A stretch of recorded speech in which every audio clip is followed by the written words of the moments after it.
Eu desejo que a paz de Cristo Jesus te alcance onde você estiver. Meu amado, quem tem o grande prazer de vos cumprimentar é o presbítero Gilvair de Oliveira. Faz algum tempo que nós não gravávamos nenhum vídeo devido a um problema que deu aí na nossa câmera, mas de repente ela ficou boa novamente ou deu uma melhorada e nós resolvemos gravar. Nós estávamos com um vídeo aí para ser gravado e divulgar aí para os amigos, os telespectadores que gostam de ouvir as nossas palestras. E hoje nós estamos aqui para gravar esse vídeo, trazer à tona algumas revelações dentro das Escrituras Sagradas. O tema que nós iremos abordar neste dia, meu amado, é um tema polêmico, um tema que vai chamar muita tua atenção. Espero que ele venha promover uma edificação para a tua vida e que você seja alcançado pela palavra de Deus. Claro que nós não somos donos da verdade, nós sempre estamos falando essas coisas. A verdade ela é relativa. Alguma coisa que é num tempo, outro tempo já não pode ser mais. E assim as coisas vão mudando. Hoje nós vamos abordar um assunto que tem como tema nações pré-adâmicas. Seria isso possível? Nós vamos abordar dentro do livro que nós chamamos de Bíblia das Escrituras, e eu estou aqui com 4 Bíblias. A Bíblia King James é uma das mais antigas. A Bíblia de Estudo do Expositor, que foi traduzida por Jimmy Swaggart. A Bíblia de João Ferreira de Almeida, revista e corrigida. E a Bíblia de Estudo Pentecostal. Então nós fizemos uma pesquisa já há algum tempo, estávamos maturando esse assunto. Como a câmera deu um problema, nós não tínhamos gravado esse vídeo, mas hoje nós vamos estar abordando. Eu quero ler um texto das Escrituras e deixar para a tua meditação, você pensar. O texto que nós estaremos lendo está no livro de Efésios, aos Efésios, carta do apóstolo Paulo aos Efésios, capítulo de número 3, verso 9 e 10. Está escrito assim: e demonstrar a todos qual seja a dispensação do mistério, que desde os séculos esteve oculto em Deus que tudo criou, para que agora pela igreja a multiforme sabedoria de Deus seja conhecida dos principados e potestade nos céus. Então, o texto bíblico aqui aos Efésios está nos dizendo que chegou o tempo de demonstrarmos quais são os mistérios que esteve oculto em Deus que tudo criou. Um desses mistérios que nós iremos abordar neste dia seria as nações pré-adâmicas. Seria isso possível? Eu quero deixar o seu pensamento, tá bom? Então nós iremos fazer aqui, meu amado, uma reflexão junto com você. Eu quero que você acompanhe sobre a criação universal. Veja, eu não sou evolucionista, eu sou criacionista. Eu acredito que tudo que veio à existência é porque existe um Criador.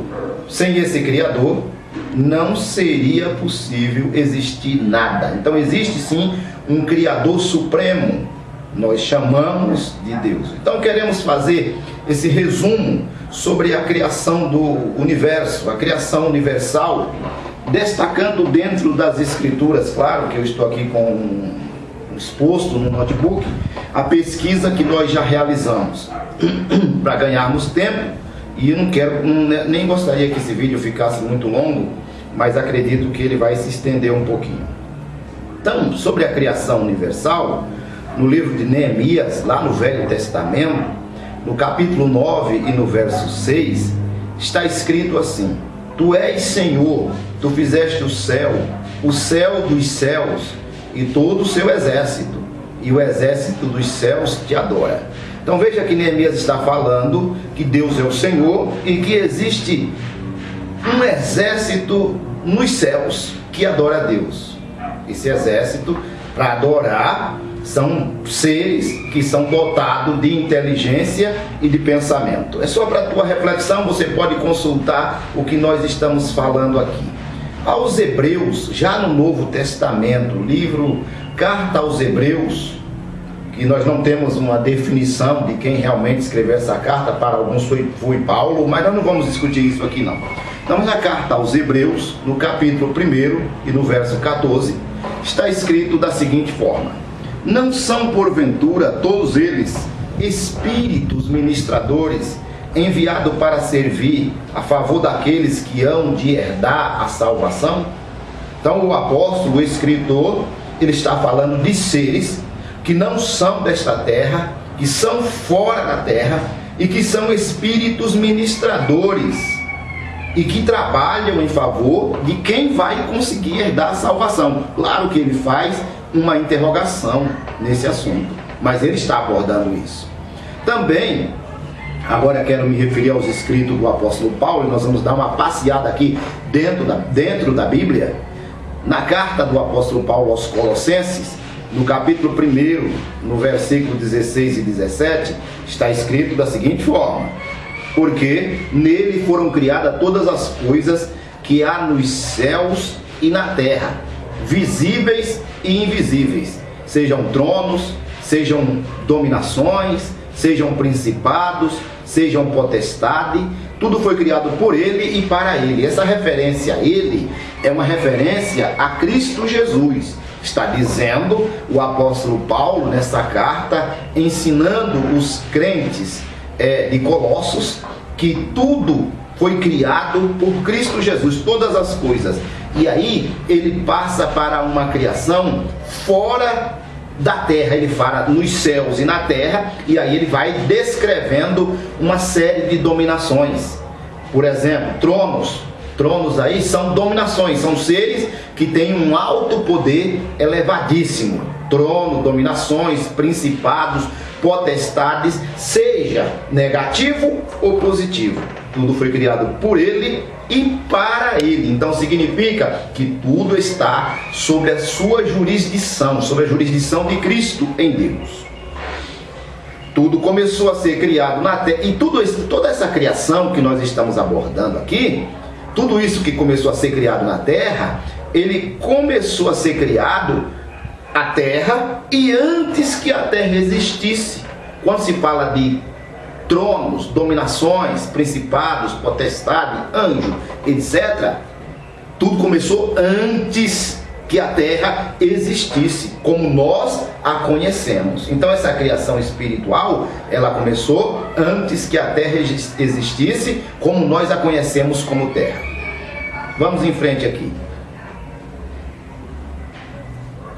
Então veja, entre as ordens criadas por Deus, entre as ordens angelicais criadas por Deus, o Senhor criou uma classe que hoje entre os teólogos, pode ser que essa classe também esteja errada, essa interpretação nós vamos dar uma pincelada, uma abordada dentro desse assunto. Então, dentre essas ordens criadas pelo Senhor, ele criou uma classe angelical chamada de querubins. Esses querubins receberam a função de guardar e proteger. Guarde isso. Então os querubins criados por Deus, eles tinham duas funções. A primeira, guardar, e a segunda, proteger. Essa era a função dos querubins, segundo o que a gente descobre dentro das Escrituras. As Escrituras Sagradas dizem que o Senhor dos Exércitos tem seu trono entre os querubins e que ele habita entre os querubins. Isso está escrito em 1 Samuel, lá no Velho Testamento, capítulo 4, verso 4, e no livro de Salmos, Salmo 80 e verso 1. 1 Samuel 4 e 4, Salmo 80 e verso 1, diz as Escrituras que o Senhor dos Exércitos tem o seu trono e que habita entre os querubins. Aí eu quero fazer aqui uma pausa para nós explicarmos aí um pouquinho essa palavra querubim. A palavra querubim vem de um derivado. Esse derivado vem lá da Babilônia, um derivado babilônico, um derivado possivelmente aramaico. E diz que essa palavra ela tem dois sentidos. Vem do derivado, esse derivado chama querube, e a palavra querube quer dizer tirado do fogo. Então tudo que for tirado do fogo é um querube, é um querubim. Por isso que eu disse que a palavra pode não estar bem sendo bem explicada como os teólogos explicam por aí. Então essa palavra querubim, ela tem dois sentidos. O primeiro sentido dessa palavra é que é um ser celestial, que o querubim é um ser celestial, um ser espiritual fora da terra, não é da terra, é um ser celeste. E o segundo sentido que tem a palavra querubim é de nave espacial. Quando você faz um estudo dentro do capítulo 1 de Ezequiel, ou do capítulo 1 ao capítulo de número 10, ou até mesmo nos Salmos, como nós citamos aqui, você vai perceber, nós iremos perceber que a palavra querubim, descrito por Ezequiel, vai ter esse sentido também de nave espacial. Mas isso é um tema para uma outra palestra. Nós vamos deixar aí na tua mente essa palavra que você pode estar pesquisando. A palavra diz assim também: entre os querubins houve um que se destacou. Quando você analisa as escrituras, você vai perceber, nós iremos perceber que entre os querubins, essa classe de seres celestiais ou de seres angelicais, e eu não estou dizendo aqui nenhum, eu apresentei os dois sentidos da palavra querubim, o que significa.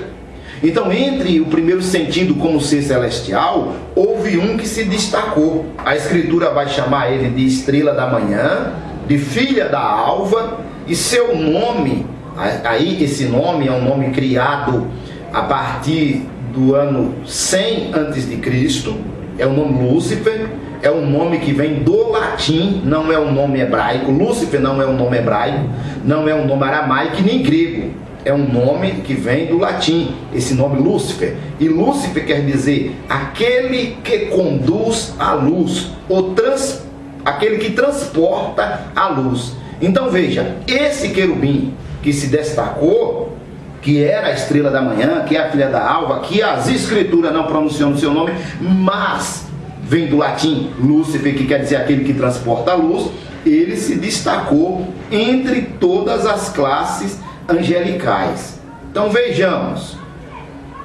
como é que isso acontece. Lá no livro de Ezequiel, qualquer uma dessas Bíblias que nós estamos apresentando aqui, a King James, a de estudo do expositor, a Bíblia de estudo pentecostal, ou a Bíblia Ferreira de Almeida, corrigido, atualizada, ou qualquer outra Bíblia que você tenha na sua casa, onde as escrituras estão contidas, você pode pesquisar isso. Então veja, no livro de Ezequiel, no capítulo 28, versículo 14 ao 17. Ezequiel 28, do 14 ao 17, lá está escrito assim: tu eras querubim ungido para proteger, e te estabeleci. No monte de Deus, ou no monte santo de Deus estavas, no meio das pedras afogueadas andavas. Perfeito eras nos teus caminhos, desde o dia em que foste criado, até o dia em que se achou, iniquidade em ti. Aí Deus diz: por isso te lancei por terra. Essa referência do livro de Ezequiel, a querubim, é uma referência a Satanás antes de se tornar Satanás. Ele era um querubim ungido para proteger. Proteger quem? Está escrito que era para proteger. Então vai pensando, vai analisando. Proteger quem? No meio das pedras afogueadas andava, é uma referência a um ambiente celeste, não é um ambiente terrestre. Mas veja que dentro disso tudo, esse querubim, ele tinha uma finalidade, ele tinha uma função, e ele foi estabelecido por Deus. Referindo a esse mesmo assunto, no livro de Isaías no capítulo 14, do verso 12 ao verso 15, está escrito assim, que é uma referência também ao mesmo ser do capítulo 28 de Ezequiel. Está escrito assim: como caíste do céu, ó estrela da manhã, filha da alva, como foste lançado por terra, tu que debilitava as nações. E tu dizias no teu coração: eu subirei ao céu, e acima das estrelas de Deus exaltarei o meu trono, e no monte da congregação me assentarei. Subirei acima das mais altas nuvens, e serei semelhante ao Altíssimo. É uma referência a Satanás, quando ele tinha esse desejo no seu coração. E veja que está escrito: tu que debilitava as nações. Quais nações? Vem-se a pergunta: quais nações? Se quando isso tudo estava acontecendo, não tinha nação, o Adão não tinha sido criado ainda, o Adão não existia, se a raça humana veio de Adão, então quais nações seriam essas? Que povo seria esse? E se existia um povo, então precisamos rever tudo aquilo que está dentro das Escrituras. Rever o que é que está dentro das Escrituras que nós não conseguimos enxergar ainda. Então veja, debilitar vem enfraquecer. Então diz que esse querubim, além de proteger, ele protegia um, guardava outro e debilitava outros. Olha, e enfraquecia outras nações. Mas aí a Escritura, pense, analise, e aí a Escritura diz: contudo, serás levado ao inferno, ao mais profundo dos abismos. Então veja que este ser que vai praticar uma rebelião, que vai querer ser igual ao Altíssimo, Jeová Elion, o Yahvé Elion, ele não vai conseguir. Ele será levado, veja que está no futuro, serás levado ao inferno, ao mais profundo dos abismos. Vamos em frente. Romanos, vamos lá para o Novo Testamento, aos Romanos, no capítulo 8, e eu vou abrir aqui a João Ferreira de Almeida para falar de Romanos, no capítulo de número 8, o verso é o de número 38 e 39. No verso 38 e 39 de Romanos 8, veja bem, está escrito assim: porque eu estou certo de que nem a morte, nem a vida, nem os anjos, nem os principados, nem as potestades, nem o presente, nem o porvir, nem a altura, nem a profundidade, nem alguma outra criatura nos poderá separar do amor de Deus que está em Cristo Jesus. Então veja, o apóstolo Paulo, ele abre um parêntese para essa situação. Então ele está falando aqui do cristão que está firmado em Deus, que tem convicção, que serve a Deus. E então ele está dizendo que esse cristão, esta pessoa, não será separada do Criador por nada, nada pode separar. Mas como nós estamos abordando aqui esse tema, nações pré-adâmicas, seria isso possível, ou coisa do gênero, e assim por diante, veja, Paulo fala de anjos, de demônios, ele fala disso, que nem anjo, nem demônio, nada pode separar, mas no verso 39, ele traz uma palavra que nos leva a pensar. Por quê? Ele falou de anjos e ele falou de demônios. O entendimento do cristão ou do cristianismo atual, principalmente, é que existe anjos e demônios e seres humanos e acabou, não tem mais nada. Existe Deus, Jesus, anjos, demônios, seres humanos e mais nada. Então veja, Paulo diz assim, ó, nem anjos, nem demônio. Mas no verso 39 ele fala, nem alguma outra criatura. Eu pergunto, que outra criatura é essa que Paulo está falando? Qual seria essa outra criatura? Existem outras criaturas, além de anjos e demônios, que nós não conhecemos hoje? Que nós não conhecemos atual? Antes de me criticar, de falar que eu estou falando heresia e falando bobagem, critique Paulo, que colocou esse escrito.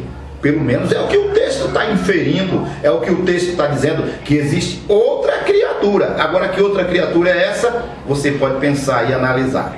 Vamos lá para o livro de Apocalipse.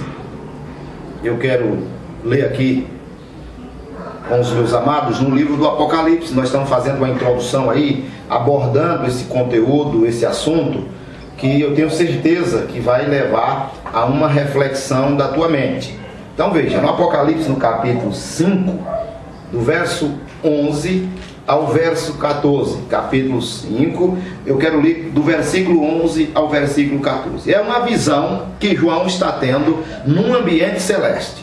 Uma visão não da terra, uma visão celeste. Então veja o que João diz. Olhei, e ouvi a voz de muitos anjos ao redor do trono, e dos animais, e dos anciãos, e era o número deles, milhões de milhões e milhares de milhares, que com grande voz diziam, digno é o Cordeiro que foi morto de receber o poder e riqueza, e sabedoria, e força, e honra, e glória, e ações de graça. E ouvi a toda criatura que está no céu, e na terra, e debaixo da terra, e que está no mar, e todas as coisas que neles há, dizer ao que está sentado sobre o trono, e ao Cordeiro, sejam dadas ações de graça, e honra, e glória, e poder, para todo sempre. E os 4 animais diziam amém. E os 24 anciãos prostraram-se e adoraram ao que vive para todo sempre. Vamos fazer uma pausa aqui. Veja o que João está falando aqui. Ele está dizendo que no ambiente celeste existe uma adoração contínua. Ele vê e ele ouve essa adoração. Veja que ele diz: olhei e ouvi a voz de muitos anjos. Então ele ouviu a voz de muitos anjos ao redor do trono. E diz que o número desses anjos eram de milhões e de milhares que adoravam a Deus e ao Cordeiro. No versículo 13, João diz assim: e ouvi a toda criatura que está no céu e na terra e debaixo da terra e no mar e todas as coisas que neles há. Então veja, João está falando de anjos, de animais, de seres, de anciãos, seja lá o que for, mas ele vai um pouco mais além, e ele diz que ouviu e viu. Na verdade ele não viu, ele ouviu toda a criatura. Que criatura? Se ele já tinha falado dos anjos que são de milhões e de milhares, ele já tinha falado dos anjos. Então ele viu, ouviu toda a criatura. Então tem outra criatura além dos anjos nos céus?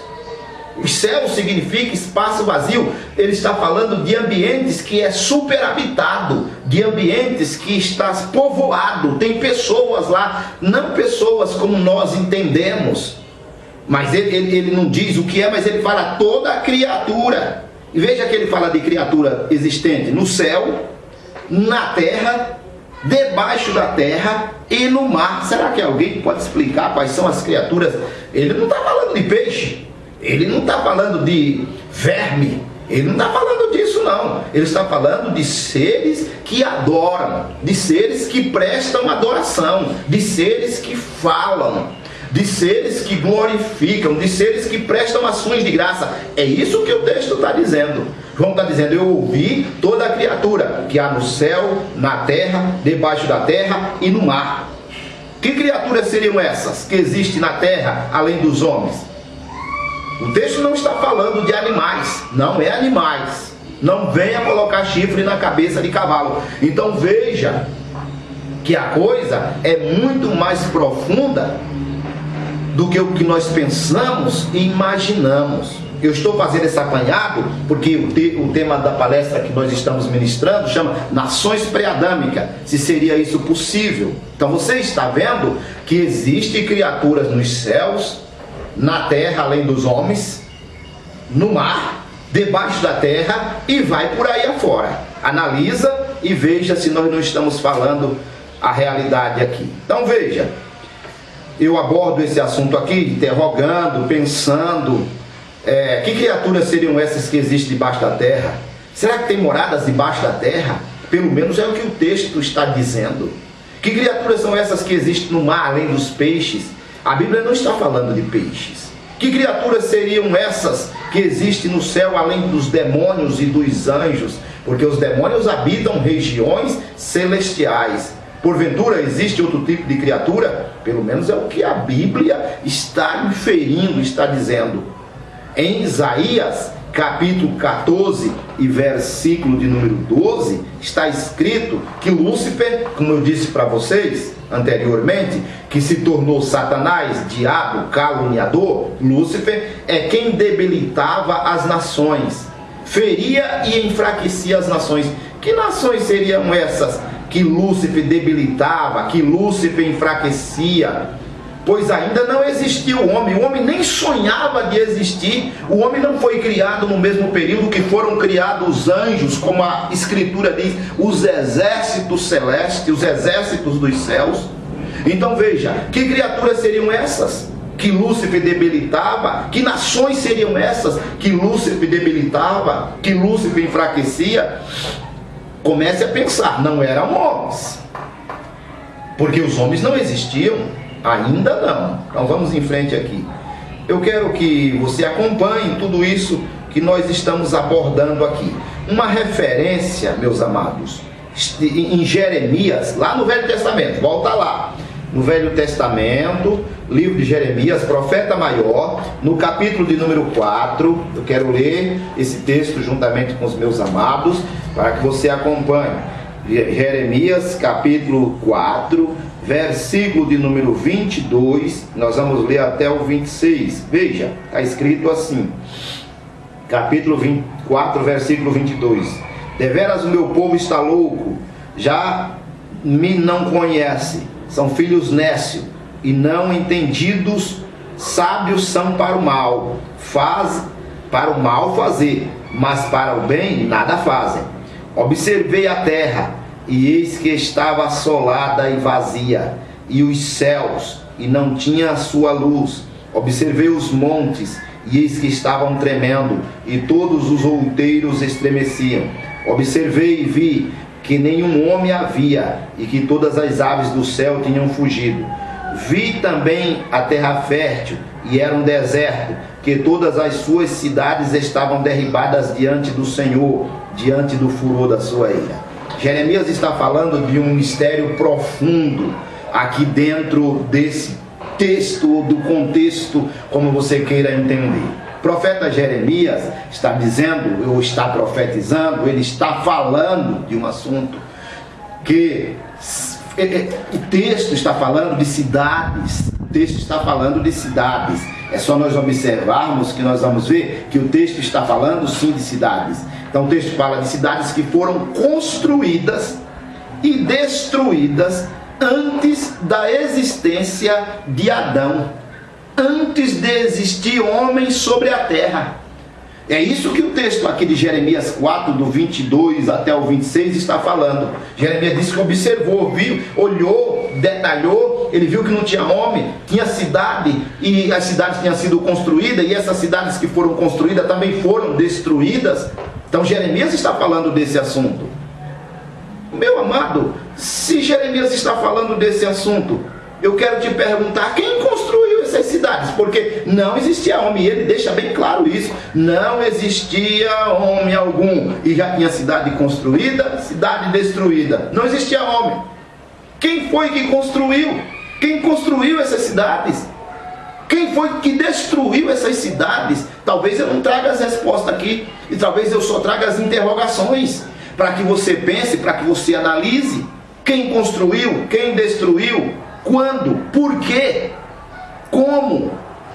Então quem destruiu? Essas suas palavras, o profeta não deixa dúvida que antes de Adão e Eva existir, já existiam nações, já existiam cidades, cidades que foram construídas e que foram destruídas. Aí eu vou lá para o Novo Testamento, na segunda carta do apóstolo Pedro, segunda carta de Pedro, capítulo 2, versículo 4. Capítulo 2, versículo 4 da segunda carta de Pedro está escrito assim: Deus não perdoou aos anjos que pecaram, mas havendo-os lançado no inferno, os entregou às cadeias da escuridão, ficando reservada para o juízo.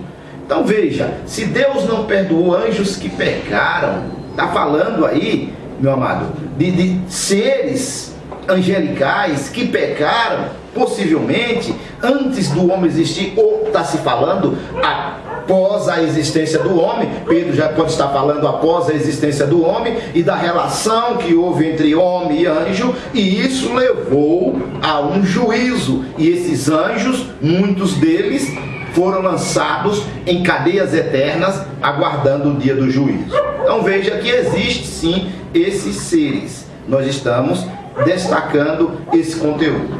Agora eu te convido a dar uma volta mais um pouquinho. Nós vamos em João, capítulo 10 e versículo 16. É uma referência ao Mestre Jesus, ao Senhor, ao Deus conosco, como diz a Escritura, o seu nome será Emanuel, que traduzido significa Deus conosco. Jesus, no capítulo 10 e versículo 16 do Evangelho de João, quando dialogava com os seus discípulos, com os seus apóstolos, ele diz: tenho outras ovelhas que não são deste aprisco, a estas convém também agregá-las, e haverá um rebanho e um pastor. Então Jesus disse, quando dialogava com os apóstolos, que ele tem outras ovelhas que não são deste aprisco, e que ele vai juntar essas ovelhas que não são deste aprisco com as que são deste aprisco, e haverá um só rebanho e haverá um só pastor. Os teólogos dizem que essa referência que Jesus estava falando é uma referência aos gentios, que ainda não tinham sido alcançados pelo Evangelho, coisa que eu discordo.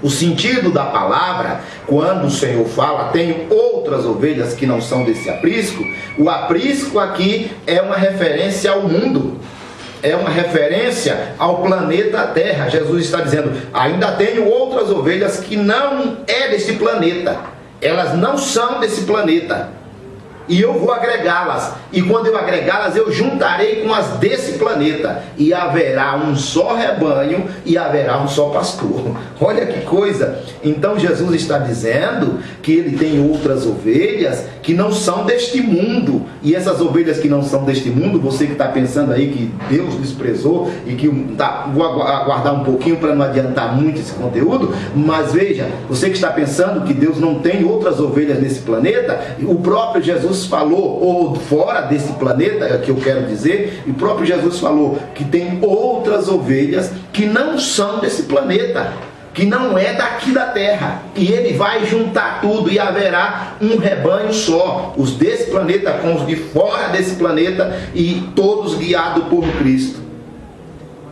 Também não são os anjos. Os anjos estão sempre com o Senhor. Alguém pode, por que eu mencionei isso? Porque alguém pode questionar. Ele está falando, meu amado, de anjos. Ele estava falando, não, ele não está falando dos anjos.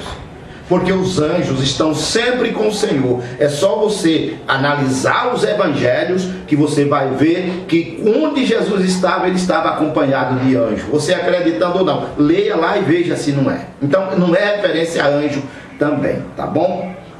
Vamos em frente. Quem são? Se não são anjos, se não são terrestres, o que Jesus falou, ele diz que haverá um rebanho e um pastor. O Senhor está dizendo-nos que chegará o tempo em que terrestres e extraterrestres serão um único rebanho sob o comando do Senhor. O paradigma sobre a existência dos extraterrestres tem que ser quebrado. Esse negócio de dizer, não, só tem vida inteligente aqui no planeta Terra, isso é bobagem, meu irmão. Isso é uma tremenda bobagem. Isso é uma besteira. Será que Deus ia criar a vida só nesse planetinha pequeno, minúsculo, na periferia de uma galáxia que nós denominamos de Via Láctea? Deus ia criar vida inteligente. Deus tinha mania de grandeza, criou um universo imenso, gigantesco, colocou milhões de sóis, milhares de estrelas, colocou milhões de planetas, e vida inteligente só aqui. Cabeça, coisa para se pensar. Em Hebreus, lá no Novo Testamento, no capítulo 11 e verso 3, a Bíblia diz o seguinte, as Escrituras dizem o seguinte, que Deus criou os mundos. Se Deus criou os mundos, para que ele criou esses mundos? Deus criou os mundos para quê? Para que eles ficassem vazios? De maneira nenhuma. Meu amado, tem vida inteligente, muito mais avançado, tecnologicamente, espiritualmente, moralmente, como você queira entender. Muito mais do que a simples vida humana que existe nessa terra. E tudo isso foi criado pelo Senhor. Aí, meu amado, nós vimos que Deus criou tudo isso. Qual a finalidade de sabermos de tudo isso? Por que nós temos que saber dessas coisas?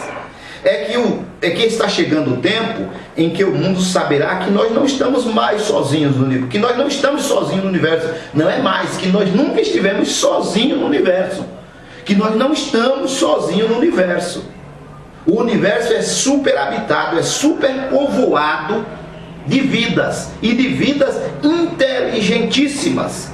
O universo é superhabitado por gente, por pessoas. Talvez não tenha a mesma natureza, a mesma forma que a gente, que o ser humano aqui desse planeta, como nós somos, mas que é superhabitado e que são seres muito mais inteligentes do que os desse planeta.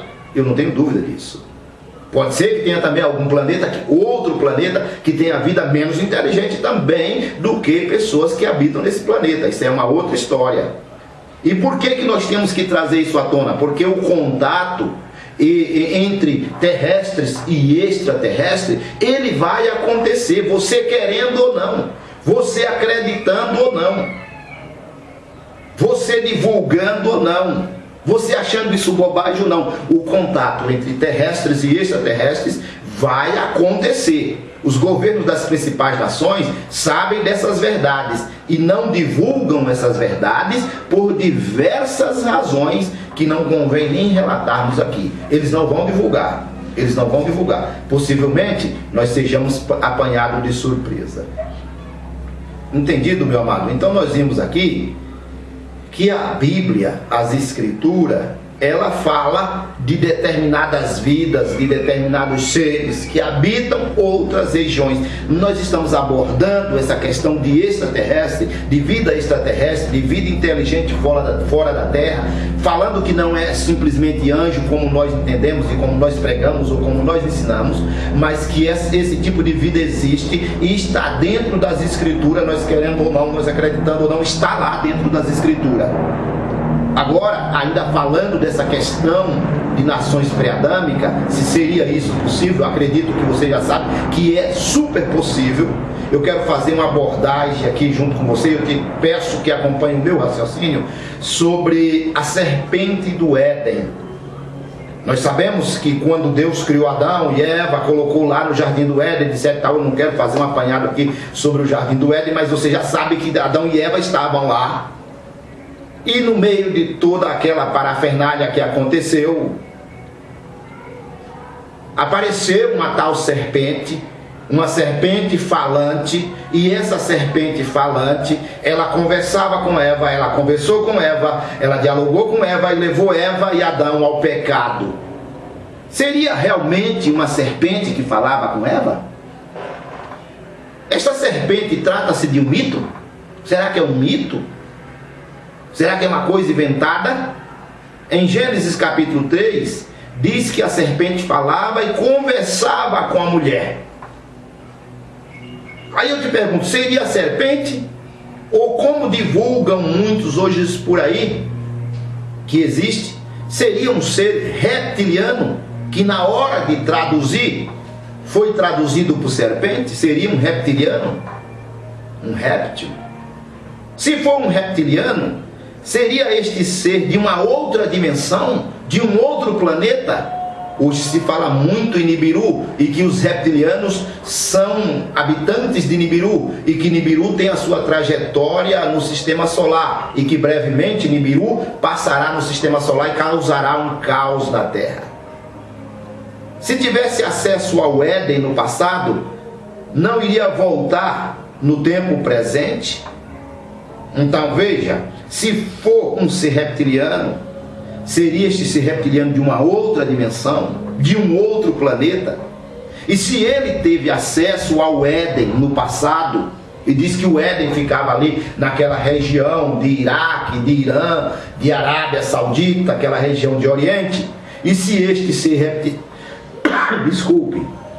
este ser reptiliano teve acesso ao Éden no passado, será que ele não vai voltar no presente, no nosso tempo? Como eu mencionei essa questão aí do Nibiru. Então veja, e se voltar, o mundo estará preparado para esta realidade, para esse encontro de seres de uma outra dimensão? Se retornar, se aparecer porventura esse tal planeta dando volta no sistema solar com milhares de naves espaciais, será que a Terra está preparada para encarar esta realidade? A religião atual ela está preparada para se deparar com esta realidade? Uma coisa é certa: não tinha nenhum tipo de serpente no Éden. Não era serpente, não era uma cobra. Cobra não fala, cobra não tem corda vocal, cobra não menciona a voz, cobra não tem a inteligência, não tem uma mente raciocinando, pensando. Não tem. E este ser que conversou com Eva, ele tinha corda vocal, ele sabia, ele conhecia, ele falava, ele raciocinava, até porque enganou a mulher. Então veja, uma coisa é certa: não tinha nenhum tipo de serpente no Éden. Serpente não fala, não tem corda vocal e nem pensa. Essa passagem bíblica seria uma metáfora que foi traduzida como verdade pela teologia bíblica. É uma pergunta: essa passagem bíblica seria uma metáfora e foi traduzida como verdade pela teologia bíblica? É uma coisa que precisa ser revista? Houve uma sessão mediúnica no Éden? Porque muitos dizem: no Éden ocorreu a primeira sessão mediúnica. Satanás entrou dentro da serpente e falou pela boca da serpente. Meu amado, isso é bobagem. Isso é bobagem. Não houve nenhuma sessão mediúnica no Éden. Era um ser que estava falando, seja reptiliano ou não. Esse tipo de fato levou à queda do homem e da humanidade. Foi este acontecimento que levou à queda do homem e, consequentemente, da humanidade. Por Adão, o pecado entrou no mundo. E depois de Adão, todos os seres humanos pecaram. Por isso, diz as Escrituras, estão destituídos da glória de Deus. Então veja, meu amado, eu penso, eu creio que o que falava com Eva lá no Éden era realmente um ser reptiliano. E se ele teve acesso ao Éden no passado e levou o homem à queda, pode ter certeza, eles vão retornar. E será que nós estamos preparados para esse encontro? Isso é uma coisa para se pensar. Quero fazer uma breve reflexão com os meus amados ainda antes da conclusão desse trabalho, no livro de Joel. Vamos lá no Velho Testamento novamente, dar uma voltinha lá no livro de Joel. Joel é um dos profetas menores. A Escritura diz que Joel é um profeta menor. Quando se estuda a teologia, você vai perceber que Joel é um profeta menor. Eu quero ler com os meus amados no capítulo de número 2, versículo de 2 ao 7. Veja bem o que diz o texto no capítulo 2 de Joel, do versículo 2, capítulo 2, do versículo 2 ao versículo 7. Então Joel vai falar de algo aqui, ó. Dia de trevas e de tristeza, dia de nuvens, de trevas espessa, como a alva espalhada sobre os montes, povo grande e poderoso, qual desde o tempo antigo nunca houve, nem depois dele haverá pelos anos adiante, de geração em geração. Diante dele um fogo consome, e atrás dele uma chama abrasa. A terra diante dele é como o jardim do Éden, mas atrás dele é um deserto desolado. Sim, nada lhe escapará. O seu parecer é como o parecer de cavalos, e correrão como cavaleiros. Como o estrondo de carros sobre os cumes dos montes, irão eles saltando, como o ruído da chama de fogo que consome a pragana, como um povo poderoso ordenado para o combate. Diante dele temerão os povos, todos os rostos serão como tisnadura da panela, como valente correrão, como homens de guerra subirão os muros, irá cada um nos seus caminhos, sim, e nada lhe escapará, nem desviarão das suas fileiras. O que Joel está falando aqui, meu amado, é de uma invasão alienígena que vai ocorrer na terra em muito breve. Se você não sabia, fique sabendo. Joel está falando que em muito breve, num período que as Escrituras chamam aí de grande tribulação, haverá uma invasão de seres alienígenas na terra. Um povo como nunca houve no passado e não haverá no futuro. Foi o que Joel falou aqui, pelo menos é o que está escrito. Será um exército alienígena totalmente poderoso. ele irá invadir e devastar o planeta Terra. Será estarrecedor, não haverá para onde fugir, não tem para onde fugir, não tem como escapar, não tem onde se esconder, não terá onde se esconder, não terá onde entrar em caverna, em bloca de madeira, de pedra, onde você pensar, não vai dar para fugir. As pessoas serão mortas e o mundo será arrasado. Diz que antes dele passar, a terra será como jardim, pode estar tudo verde, mas quando eles passarem, eles queimam tudo, eles destrói tudo e vai ser uma carnificina e uma destruição total. Como está escrito, nada lhe escapará, não terá para onde fugir. Então veja, a terra será arrasada por armas poderosíssimas que os homens ainda não conhecem, armas totalmente poderosas que o homem ainda não conhece na atualidade. Não terá lugar para fugir deles. Entrarão nas casas, subirão nos muros, procurarão em tocas, em buracos, não terá para onde fugir. O que sempre disseram, isso não existe, agora passará a existir. O que estamos abordando aqui, meu amado, foi somente o que a Bíblia, as Escrituras falam. Mas a história mitológica do mundo demonstra que no passado da humanidade ocorreu contatos com seres de outros planetas, de outras dimensões, e de um dia prometeram voltar. Então veja, o que nós estamos abordando aqui, tudo isso está dentro da Bíblia, tudo isso está dentro das Escrituras. A história também abordou, os historiadores, as pessoas, os pensadores, eles entenderam isso como mitologia. Não, isso é mito, porque seres de outros, do passado, tiveram contato com seres humanos na Índia, na China, no Oriente Médio, na própria América, e eles foram embora e um dia prometeram voltar. Não, isso é bobagem, isso é confusão da cabeça de quem não tinha o que fazer. Não é confusão, não. Eles irão voltar. Eles irão voltar e vêm para pôr em ordem aquilo que está desordenado aqui neste planeta, aquilo que está desordenado aqui nesta terra. Então, meu amado, quem vem conduzindo tudo isso, quem vai promover tudo isso e separar o joio do trigo, o trigo da palha, o trigo ele vai juntar no celeiro e a palha ele vai queimar com fogo eterno, é Cristo Jesus. Ele é o caminho, Ele é a verdade, Ele é a vida. Tudo foi criado por Ele e para Ele. Está tudo sobre a jurisdição dEle, sob o comando dEle. Nada escapa dEle. Então eu te convido a acreditar nele, a olhar as Escrituras com outros olhos e saber que Jesus Cristo é o único ser que conduz o homem à vida eterna e à salvação. Que Deus te abençoe, em nome de Jesus.